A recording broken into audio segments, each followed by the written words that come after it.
you're going to use to get in posture. You just slide your hands down your thighs, pushing your hips back until you reach the top of your knees, and then let your arms hang under your shoulders and put your hands together. That's how you get in your posture. The top of your knees should be over the balls of your feet. Now, the club shaft should be pointing at your belly button. You got the club way too low here, so it should be up a little bit higher. The club should rest flat on the ground. Well, obviously you can see yours is not resting flat on the ground.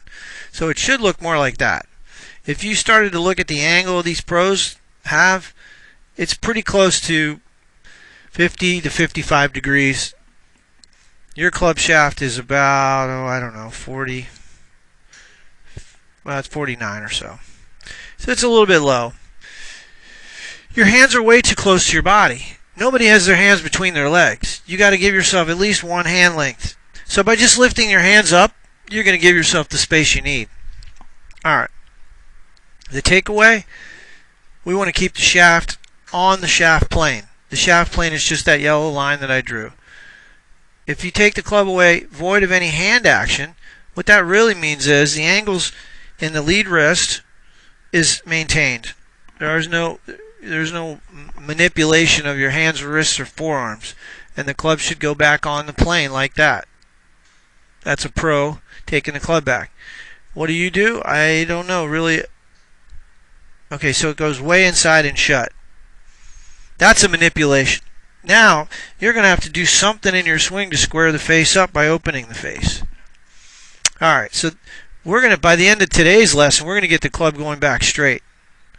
You're going to place the club on the ground, go in your backyard, or wherever you have an open area. Place the club. If this is 12 o'clock straight up at 90 degrees, you're going to have it at 1 o'clock. Directly over your right toe. And then you're going to take the club back and get those two clubs to match up. The one on the ground parallel to the one you're holding. Alright. You can see the difference. Now, I'm not saying that's not good right there. That's too far to the inside. From there, the shaft, you're going to lift your arms.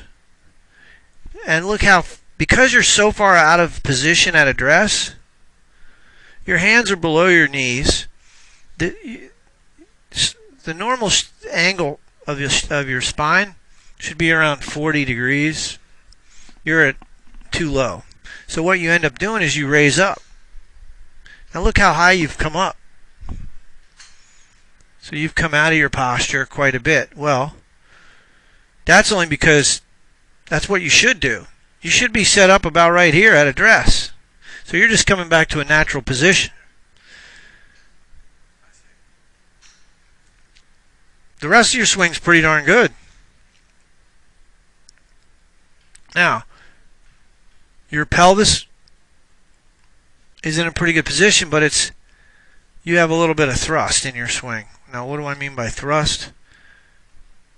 Well, at impact, your pelvis is moving toward the ball. That's why you shank it. There's contact. You can see that's right on the hosel. And you've moved your hips, your pelvis forward a little bit there. Some of this will go away. There's address. There's impact. So all we're going to do is change your takeaway to get it on plane better. Change your setup, get your hands up a little more, and get the club to go back a little straighter.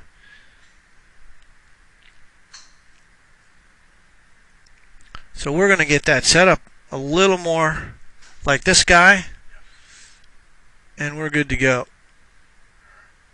Billy Horschel, same sort of setup there. He's got some space between his hands. The end of the golf club is definitely not resting on his thigh. Shaft's a little lower than it should be, but 51 degrees. Alright.